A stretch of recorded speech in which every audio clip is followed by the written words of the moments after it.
reason why history has so much value is because it makes it so that you don't repeat yourself. And the reason that I bring this up is because Amazon did the exact same thing. Back in 2017, they said everybody has to say that it was incentivized for a free product, yada, yada. So everybody started using that exact wording.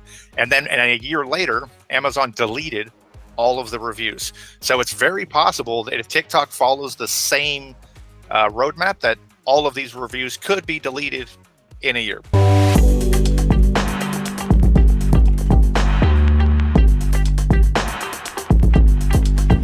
I'm going to buy a PC, not a laptop, because I have a laptop right now. And I'm going to buy like premium processing power, 3.7 gigahertz processor. If you guys even know what that means, because I don't. And I'm going to buy 16 gigs of RAM. I have 8. Like, I'm going to go full premium. And you can find like custom builds like that, by the way, on like Facebook Marketplace for like $800. When you go to Best Buy, that same thing is like $3,000. But you guys are both probably, are you a Windows or a Mac user, Eric? So I actually had something to add to that. So when I was traveling abroad, I had a laptop. It was a Mac.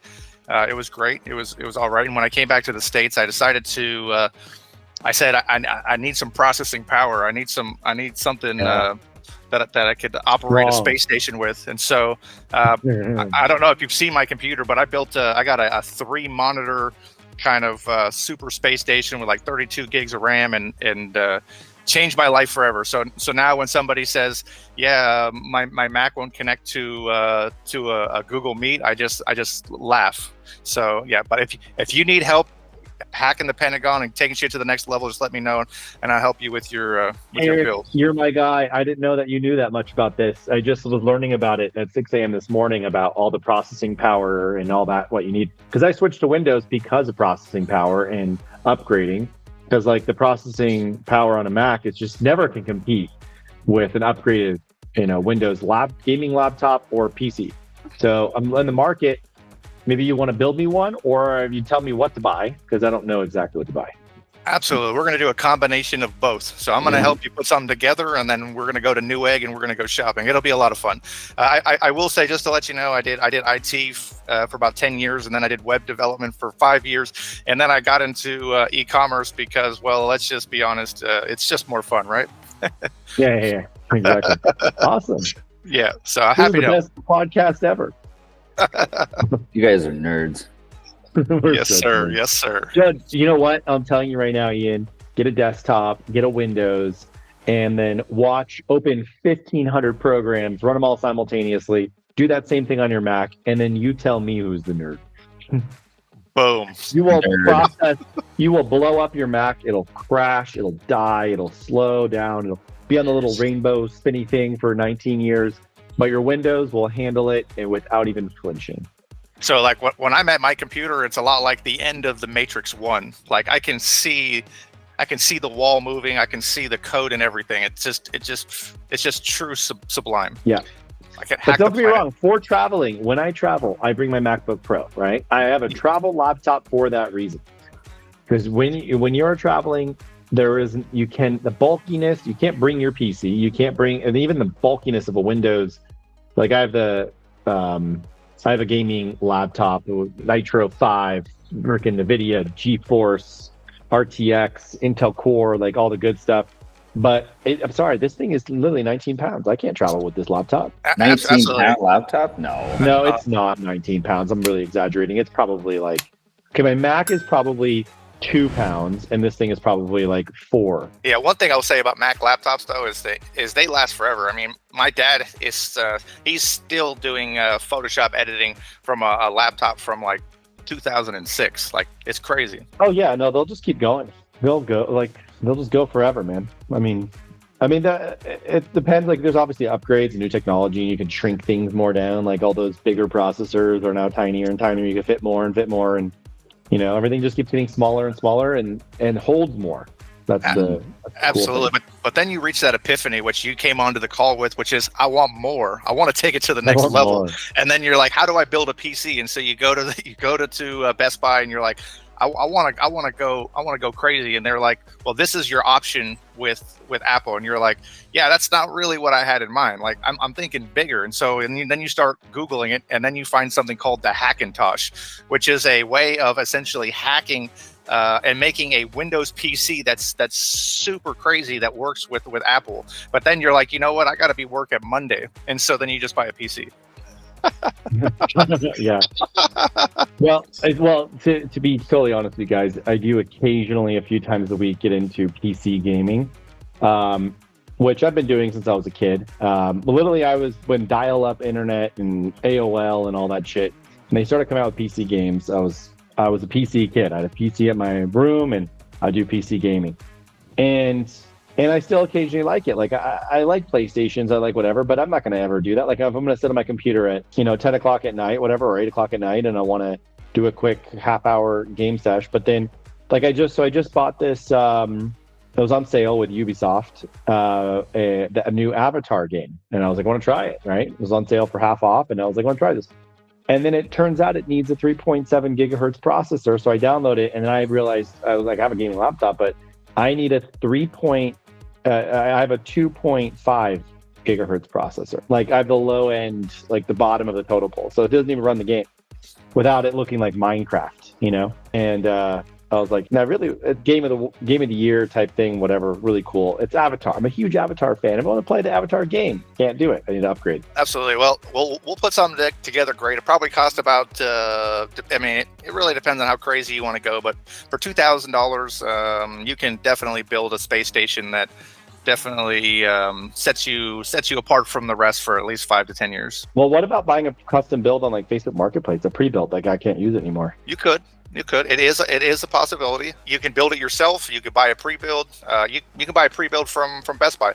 What I would recommend is, first thing you have to identify is, what are you going to use it for? Are you going to be mining? Are you going to be gaming? You're going to be, is it for Avatar. working? It's for Avatar. Okay, so it's gaming. So you're going to need a graphics card. You're going to need some memory. You're going to need a processor. But yeah, you can buy a pre-build. But look, if a game can run, if a computer can run that Avatar game, which requires super high specs, it can pretty much do anything. So that's my theory on it, true. Right? That's a very big. That's literally 100 gigabyte, full maxed out, like super graphics card game. Like it needs a lot. It's an open world, huge file, right? It's a lot to run, a lot of processing power it needs. Yeah. So if it can handle that, it can handle any crazy other shit I want to do. It's true. The memory is going to be the one thing that's going to make it so you can multitask. So yeah, pretty much. Even the bottom end now is so incredible that yeah, I'm pretty sure you could do anything. One thing I would say is, the last time that I did Facebook Marketplace, I'm still waiting for that Nigerian prince to send me a gift. I don't know. He was so compelling. I kind of got. So, I did the Facebook Marketplace one thing for one time. I was trying to sell some tires like 10 years ago. And I got a Western Union check or something in the mail from this person. And it was for like $1,000. It was a fraud check. And I knew I was just fucking with the guy and just wasting his time because I was bored. I didn't do much 10 years ago, or maybe it was 12 years ago or 15 years ago. But anyway, so send me $1,000 check. He's like, oh, I'm going to buy the tires for $250 or the rims for $250, and just send me the difference. And then, anyway, and then I'm looking at this fraudulent check from Western Union. I'm like, okay. Yeah, I think he was definitely a Nigerian prince. That's for sure. Of course. And also, the more elaborate the story, like I'm sorry I can't make it, but my sister-in-law, she can stop by. She's a nurse, and like they give us they spend a lot of time on the backstory, and like all you're trying to do is sell a tire. It's I know. Suspicious. If these guys put a quarter of their effort into writing a book or with a cool story, shit, they'd have some great stories, like the whole backstory.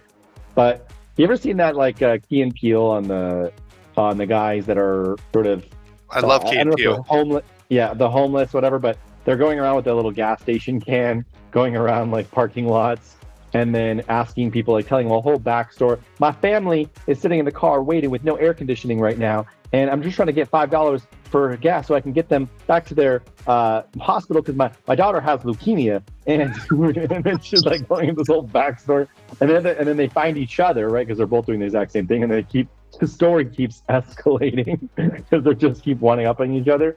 to the point where like, well, my daughter was in the astronaut program and then she got kicked out because she had a brain aneurysm or a brain tumor. And now she has to have an operation, which is going to cost $160,000. So I'm just going to get a can of gas. And it just keeps going like that. You're just like, what? You have to watch that skit. It's so funny.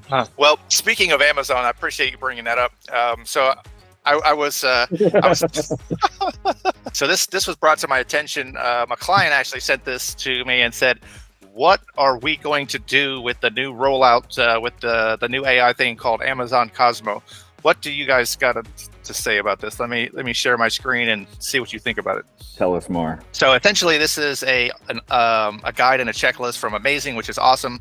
Not exactly sure how I got it, but that's another story. But this is pretty incredible, which goes through basically the introduction, what's going to be coming. But essentially, these are kind of the points that the AI is looking for, and they're going to be changing essentially the way you search by kind of answering questions to some extent. They're going to be kind of including like the function, the event, audience, and it looks like, to my understanding, it looks like if you haven't completely filled out your listing to answer all of these questions, then it's making it so that the AI doesn't fully duplicate what your product is, and you're probably losing ranking and sessions. Let's break down these 15 things. So what are we really looking at here? First one is used for function. Well, what are we looking used for? How do you use it? What's the functionality? What are these points exactly? Well, I mean, I think it's pretty self-explanatory. Used for function, used for event. So what's it for? What particular circumstance is it for? What kind of person is it for? What is it capable of doing? What are its different features or functionalities? Let's take a product, for example. Okay. Let's say it's a hammer. Yeah. So it's used for hammering nails. It's used for in the event that you're doing construction or renovations or hanging a picture. It's used for people that use hammers, like construction workers or people that want to hang pictures or whatever. These are very basic examples. Capable of hammering nails. Used to hammer nails. Or break things, right? Whatever hammers are used for nowadays. So you have to like find all the different uses of hammers, like what people use hammers for. So used as concept product type. Okay, so it's a hammer. It's used as a hammer. It breaks things. It nails things. It is a hammer used on nails, pictures, construction projects, etc. Used in body part, probably your hand, if under normal circumstances. His face is blocking. Used with. Okay, product. Okay, used by construction workers interested in. What's your interest? Well, construction, renovations, etc. Is the audience want? So that's, and obviously, like a hammer is a very basic thing. These are very easy to fill out with market research, and obviously that's why there's a lot of hammers for sale on Amazon. It's a very easy product to sell. You get complex products, right? Now you have a supplement, different. Now you have a lot of those, especially now. Let's say you have a single-use supplement, like what's a vitamin C, right? Well, technically there's multiple uses and functionality of taking vitamin C. But let's say you have a complex. Let's say a vitamin C, vitamin D complex. Now the uses spread out now, right? Used for and used by. And so now the complexity of the listing with a complex listing gets more. There's more data needed to be inputted into the listing for the AI to pick you up. Which essentially increases your relevancy to the AI when people are looking for you, which lead to more exposure, more sessions, more sales, etc. I think that this is pretty incredible. They said, per the video, they said that they've rolled it out to about 10%, and they said that the people that have included this into their listing and made this added this as kind of an important thing to make sure that the AI on Amazon understands your product, the uses, and shows it to everybody who is looking for it. It is increasing their sales, and essentially people are benefiting from it. But when they do roll it out, and if you don't have this stuff, it's possible that your sales could diminish drastically. And I think a basic element of what they're really saying here is you need to have as much possible data on your listing as you can fill out. Now, also in your bullet points, and this is why I think the next level of software that we're going to be seeing more and more of is audience-based or AI-based listing understanding, right? So if I were to put my listing against 100 people, and what am I missing? What are they going to say? Oh, I need to see this. I need to see this. I need to see this. I need to see these things in order to buy it, right? And then you're going to know what you're missing.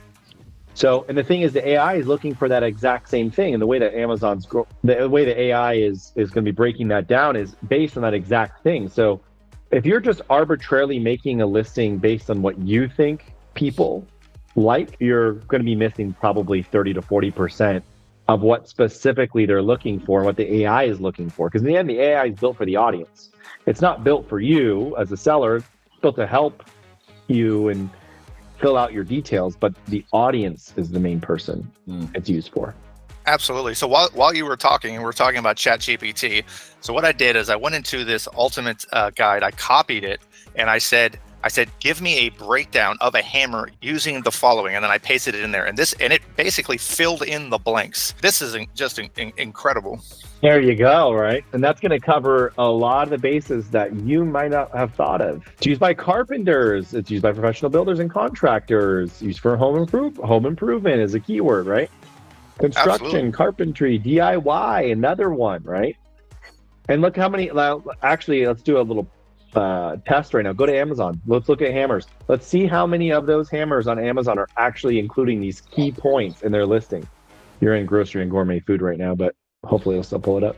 I love hammers. Yeah.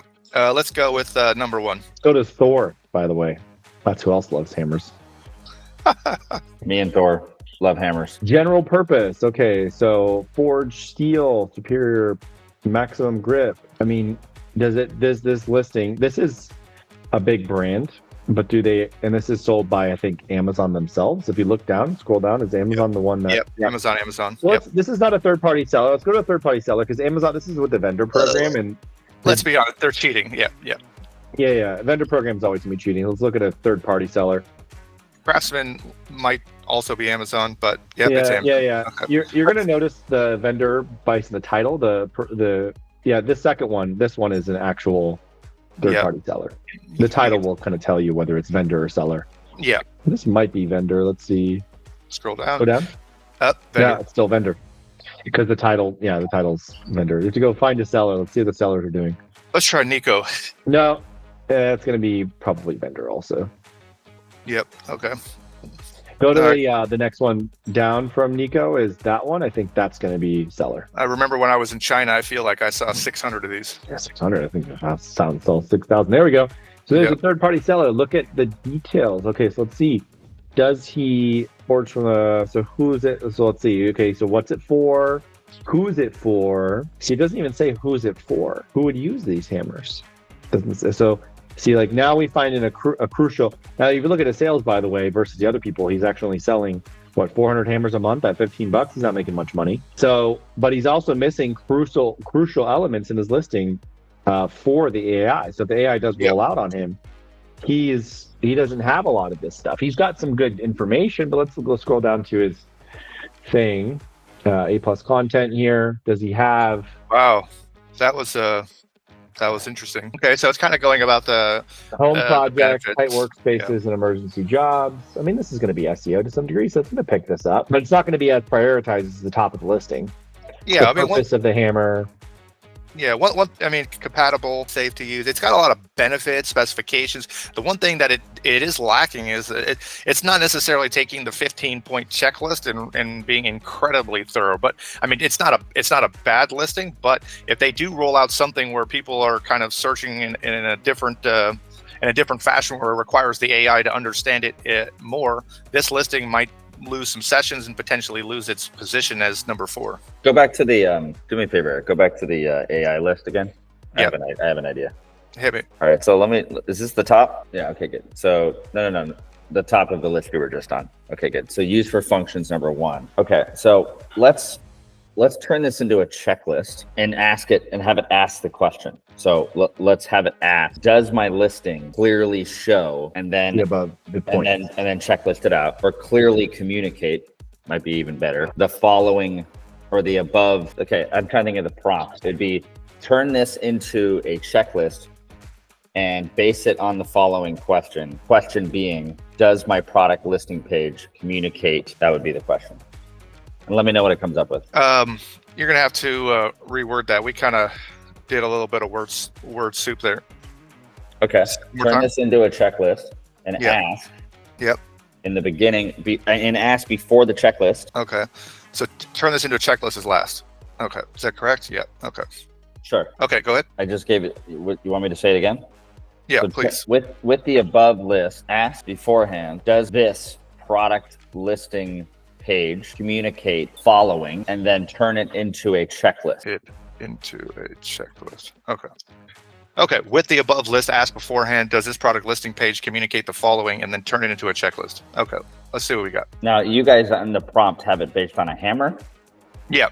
And we just said hammer. We didn't say what type of hammer. We just left it just hammer. What if it's based on a supplement, or what if it's based on? Does it matter? Did he change the prompt based on that? Yeah. So I mean, the query that I gave it was very basic. I basically just said, break down a hammer using the following, and then I put in the guidelines from the ultimate guide, and it spit out what we see. Okay, we need to remove the hammer component, and I'll tell you what I'm thinking here. I want to make a checklist on Celico that every single shopper on Celico has to quickly check off for any product. So it can't be a hammer; it has to be more general. And what I'm thinking, just to ask it to rewrite it based on general product, not hammer. There you go. So say thank you. Redo it based on a generic product on Amazon, not a hammer. You don't have to thank ChatGPT. It doesn't care. I want you to thank him. Okay. Have your manners in, Michael. He does not care about etiquette.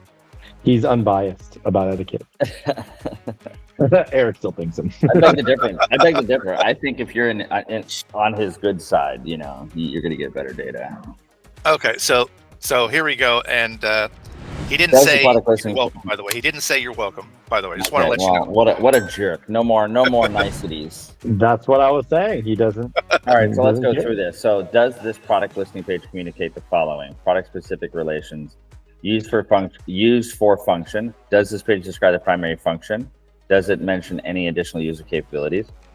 Used for event. Does the page specifically specify events or activities where the product is typically used, like parties, work, blah, blah, blah?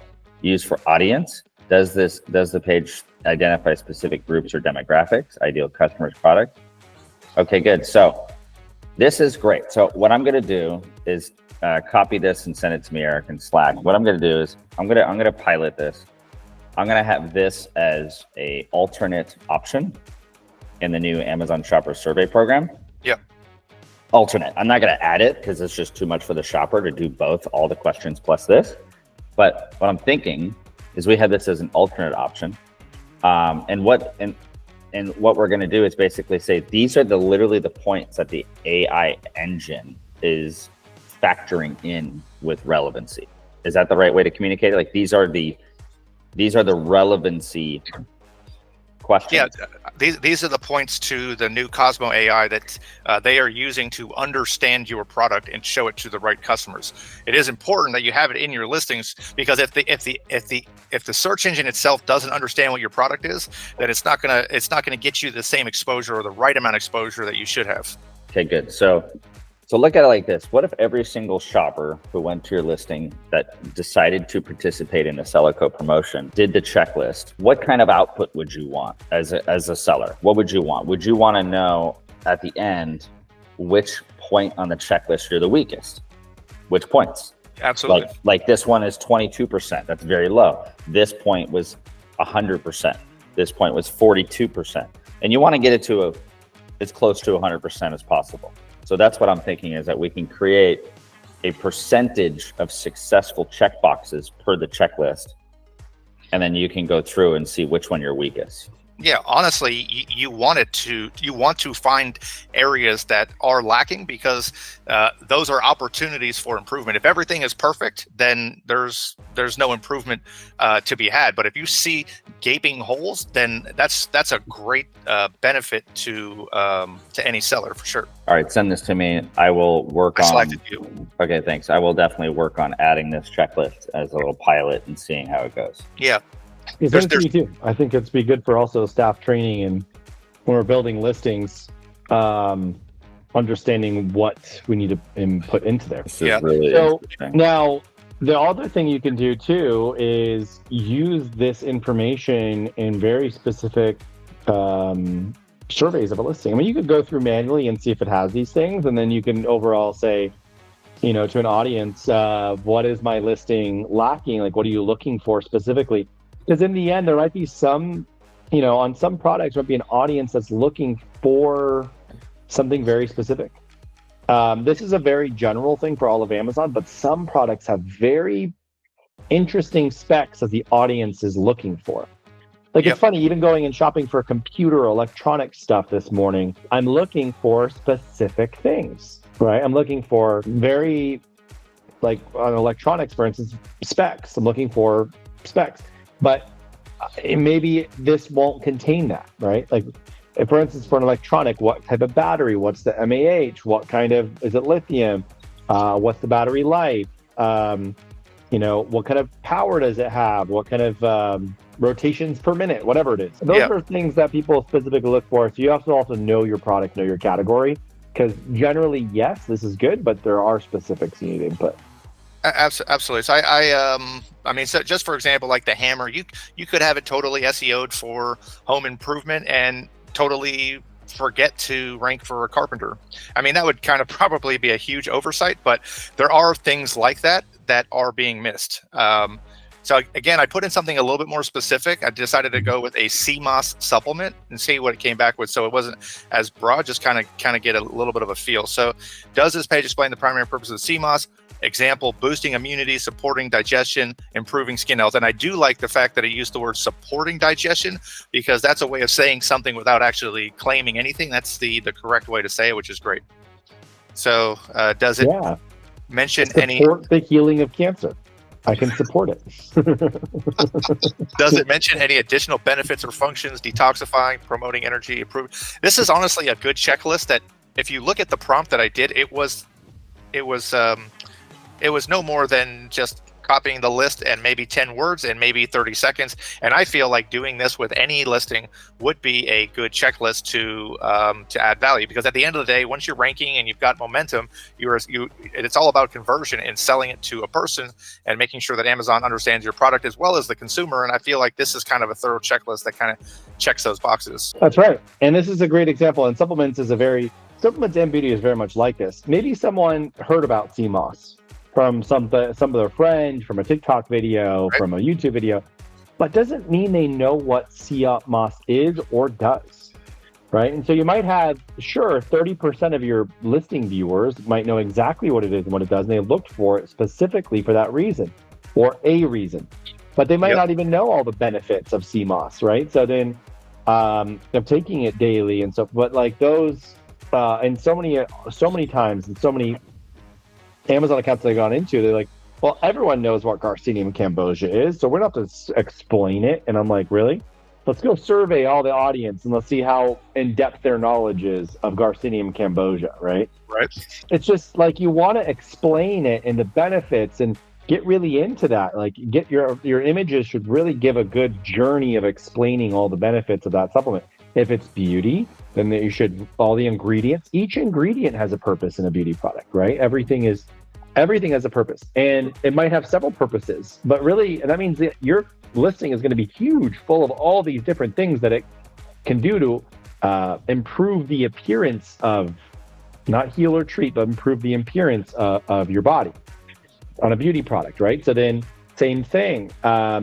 And like if you're selling a type of blah and you go, oh, my audience already knows what that is. And I encounter this all the time, by the way. Sellers go, oh, they know what that is. That's why they typed it in the first place. I'm like, how many of them actually know in depth what it is, So education and good selling is education. Yeah, absolutely. I'm a big believer that when you're telling a story in a listing, it needs to be able to communicate to somebody who is an expert in the field, as well as somebody who is hearing about it for the first time. Yeah, the layman. Yeah, and I feel like if you truly understand something, you can simplify it for another. And if your listing doesn't communicate well, if somebody has any sort of confusion, it's much easier for them to click back than to sit there and try to Google or pull out a dictionary and try to understand what you're trying to say. Yeah.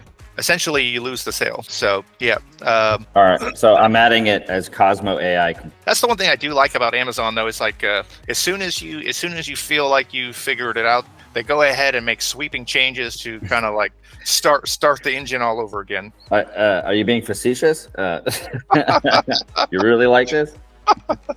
Yes, that was facetious. Yes. Yeah. I know. But you know, the thing is that the great is that, you know, if you just know what these nuances are, you can use them to your benefit pretty easily. Like this checklist is, you know, this is huge, right? This checklist is a huge opportunity.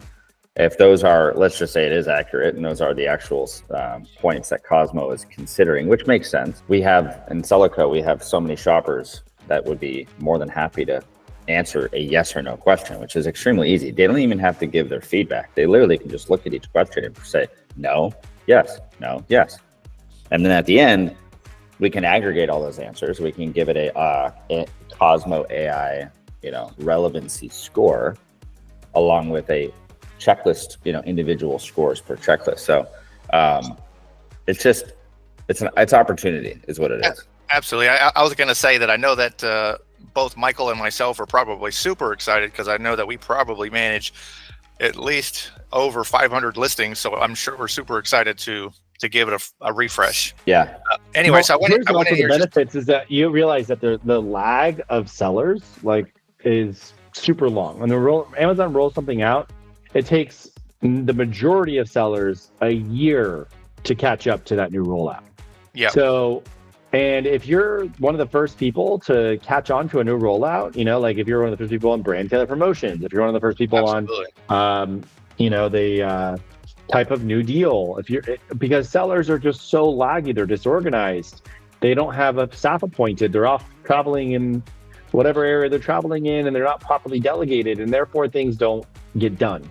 And if you're one of the few people that can get them done and be the first, or one of the top 1% that get these things done, you're going to blow your competition out of the water. Like, you're going to destroy them, because they're just disorganized and behind you. Yeah, I mean, like the two-step URLs, the Google redirects. I mean, the Google redirects, if you were using that in the beginning, I mean, you were crushing it better than anybody. If you were using it at the end, well, your account got suspended. So, yeah. But I want to be very much so in the current trending modern times and updated. You have to stay updated, otherwise, or you got to have someone working for you that's staying updated. You know, as long as someone's updated, constantly, like 9 times a year at least. Yeah, and that's why the value of hiring an agency is because it's their job to care about the details. When you're a business owner, you should be worrying about the next product, how I'm going to get in the next marketplace. Your agency should be handling the next rollout and keep you growing on Amazon, so that you can continue growing your brand. But I went ahead and took this a step further, which is, how can I use to optimize my Amazon listing? And so this kind of gave another kind of interesting viewpoint that I thought was worth sharing. So this is something that you could also share with your team as well. And I thought it was something good to show. So, for example, use for function, it basically clearly defines and gives you an example of what each one is. So whoever's reading it can look at the listing and kind of see if it answers that question. You could probably convert this into a checklist, but this is pretty broad. I'm pretty sure that you could probably take this, say what your product is, and then it would probably make a checklist that is incredibly relevant. That would probably optimize your listing relatively fast. You probably could even go a step further and copy your listing, put it in here and this, and say, optimize my listing with this. Yeah. I'd be curious to see what happens. Well, the only issue is the listing. I mean, go ahead, put a screenshot of a listing and well, I think we would need to grab text. So it can't just read the screen. Not yet. Oh my god, as soon as that comes, it's game over. It's coming. Yeah, I mean, I would have to compile something, but maybe for the next call we can see if we can have maybe something kind of a step 2 to this, showing kind of a little bit more advanced. So basically, I take the title, I take the bullet points, take the back end description or the A+, and then cross it with this for the next call. Yeah. So that'd be great. Also, some TikTok shop updates, which is really, really interesting. Is, you know, this whole thing about doing early Vine review kind of on TikTok, because, you know, obviously TikTok does not have a solution for a store to get from 0 to even 20 miles an hour. TikTok's either you're dead in the water or you're going viral. It's like this weird no between area. So we've been playing around with having people buy product on TikTok, reimbursing them, and then telling them to write an honest review. It is an incentivized review, but we want them to be honest. So we have people writing those reviews. And we put our disclaimer in, the one we talked about in the last call, which is like, this product was received as a free sample. So we're being really honest. But what's incredible is that TikTok, I think, is reading that. AI is reading that disclaimer, and they have a little badge that they put on the review that says it's an incentivized review. That is pretty cool. So, but here's my thing. Here's my qualm with TikTok. And the thing that frustrates me is the fact that they're not wiping any of the reviews. They're even slapping a label on the review. And then in their terms of service, they say we don't want incentivized reviews. So it's like, okay, so your terms of service is saying we don't want incentivized reviews. However, you decided to read for incentivized reviews and let people know that they're incentivized and not wipe them. If you can read that it's incentivized, why don't you just wipe it? Instead, you're saying, no, this is incentivized and we're cool with it. They're putting a badge of honor on there. So I'm kind of just challenged by TikTok's thought process on this whole thing. It's because they're so big and they're compartmentalized, right? So one compartment of TikTok says no, another compartment says yes, and they never talk to each other. They're not in a big boardroom meeting and going, hey, what do we do about this review thing, right? Yeah. They're not having, general company-wide meetings, or they're so big they can't even make policies, company-wide policies fast enough. So they made the policy of no reviews, but then one department was like, well, we have to have some kind of reviews, so we're just going to move forward with incentivized reviews for now. And then they're just in a big mismatch. Essentially, one guy's going F you to the other guy. Yeah. And they don't talk to each other. It just confuses me because I'm over here guiding clients the best I can, and clients are like, look, it looks like they're okay with it. They even gave it a badge. And so I'm just having a hard time being the educated middle guy, and I feel very uneducated. I feel extremely stupid on the subject because I don't know what to believe. Well, so their TOS specifically states you're not allowed. What's the actual TOS say? Like, what's the verbiage? Let's check it out. Does it say, are you not allowed to pause or elicit incentivized reviews? But if you get them, it's okay. Like, because it maybe the verbiage is like that. Like, if they accidentally come, I don't know. It's like hint, hint, wink, wink verbiage. I'll show you what it says. And this is, because I read all the TOSs. Like, I want to know what's compliant, what's not compliant. I'm never trying to like break TOS. I'm doing it in a way where I'm like, okay, is this fine? And I actually started doing reviews on TikTok Shop before I read the TOS. So there was a little bit of an ignorance there, but I'm not ignorant anymore, even though I feel ignorant right now, but you get the point. So it's, here it is, terms of service. You want to share your screen on it? Yeah, I'm just getting to it. So here is the part. So read it out loud. I've read it 1,000 times. Can you zoom in just a hair? So read it out loud for the audio people. Oh, okay. I guess I'll go ahead. Go ahead. Let me move this to a different screen. Okay. You shall not use or allow on TikTok Shop any product reviews, testimonials, or endorsements, whether published on TikTok Shop or other platforms, customer reviews, unless you hold documentary evidence that such customer reviews are genuine. Delete or manipulate the presentation of any customer reviews. Influence user behavior in relation to customer reviews, including without limitation, requesting positive reviews from users or asking users to remove negative reviews, soliciting customer reviews from third parties, whether your own products or for products of another seller. So maybe there's nothing in here saying it. I don't see the word incentivized. Unless you hold documentary evidence that customer reviews are genuine. That's the interpretation. So, and that line right there that's where you can go, okay, well, these are genuine reviews. And now the argument begins, right? Is this a bias? Oh, you're right. So the word incentivized is not in here. No, it's not. No, it's not incentivized, right? It doesn't. So they actually have no TOS incentivized reviews. They just want to know that they're genuine. That's their main care there, and their emphasis is on, you can absolutely do it, and it's just you need to ensure that they're genuine. They need to follow FTC guidelines. They are genuine. That the people that like Celico or whoever is reaching out to, they need to not be swayed toward a 5-star. You can't say any verbiage of like, if you didn't like the product, you should contact the seller first. or anything to basically push them or sway them in one direction or the other. They have to be completely carte blanche. You leave and put a disclaimer, and you have to leave an honest, unbiased review. As long as the verbiage is like that, technically, that service is TOS compliant.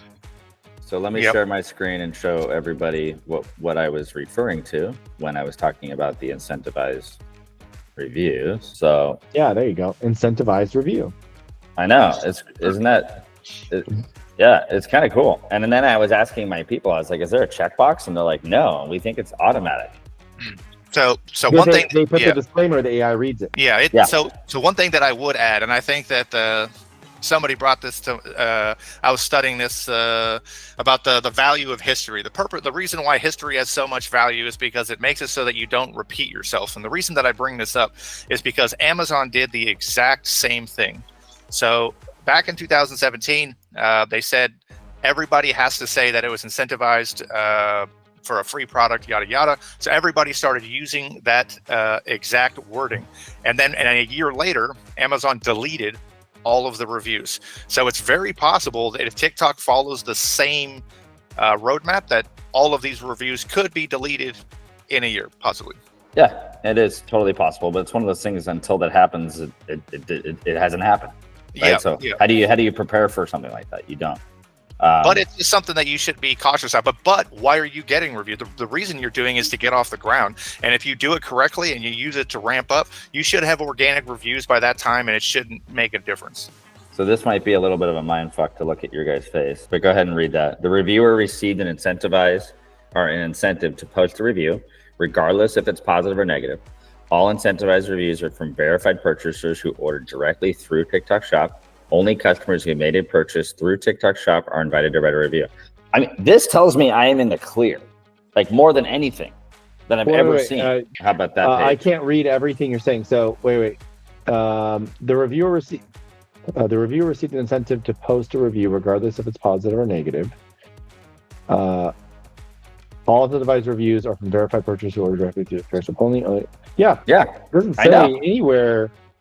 It doesn't say anywhere they're not allowed. It just was probably misread or misinterpreted from you or someone in the team. It was me because I saw the third party word and I felt, okay, maybe I'm acting as a third party on it, right? At that end where it talks about third party. But if you reword it, or if you reread it, which we will open it again, it says you shall not solicit any customer reviews from third parties.